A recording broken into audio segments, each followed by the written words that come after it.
You should fire us, okay? My family runs a small trucking company. Depending on where you are in the world, you might call us a P&D company, a final mile company, a white glove company. Basically, we handle the kind of stuff that you might buy to have delivered to your home or business. That's too big for someone like UPS to deliver, but not big enough for a tractor trailer to haul, and or stuff that actually needs to be brought into the home and set up, like furniture, appliances, etc. A lot of what we've hauled over the years is stuff going to small stores that can't take delivery by large truck, construction sites where large trucks can't get in and out, neighborhoods and apartment complexes. We don't work for the people buying the stuff, we work for the people selling or shipping it. But as we tend to see the same business owners a lot, we've developed great relationships with them over the years. We don't get rich, but we've been pretty comfortable over the years. Our one major stressor has been a long-time shipper who has, or rather, had become increasingly demanding as time went on.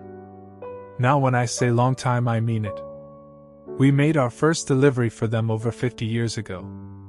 Our company has been doing business with them longer than any of their current employees or management staff have been there. There was one point, not too long ago, where the retired guy who came in a few hours a day to sweep our warehouse because he was bored sitting home, literally knew more about this shipper's systems than their senior field rep who was supposed to be supervising our operations.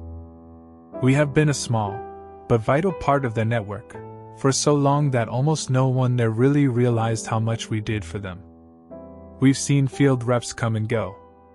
Some have been great, some have been a little challenging, but most have, once they realized what was going on, largely left us alone to do our jobs. One even called when he took over our area to ask who we were, because his predecessor had no notes on us at all, because they'd never had to visit.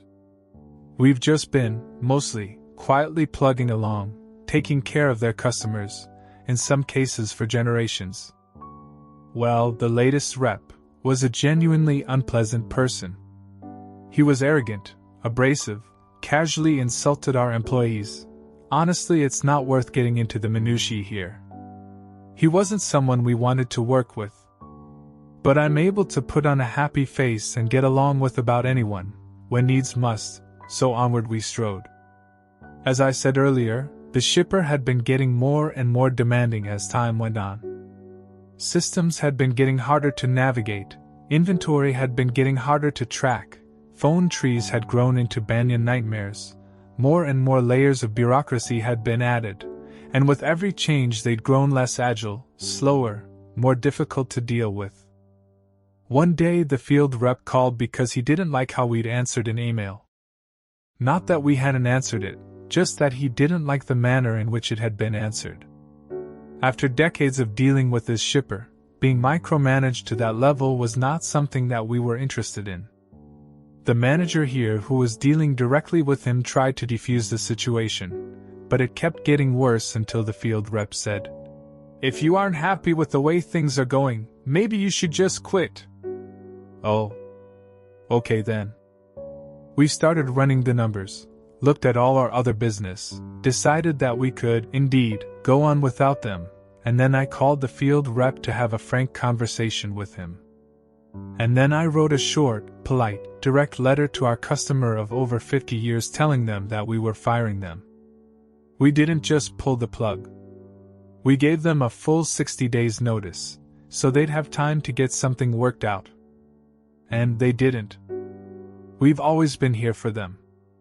They've never had to worry about it. They had someone they thought was going to be a replacement, but, well, as of today most of their customers in this area haven't had deliveries in a week. Some longer than that. Many don't know when they'll get their next shipment. That field rep might still have a job when all is said and done, but it's not our problem anymore. Our phone keeps ringing, people looking for their freight from that shipper. Sorry, you'll have to call them. If you are new to the channel, you can subscribe. I publish new videos every day. Until then, check another video.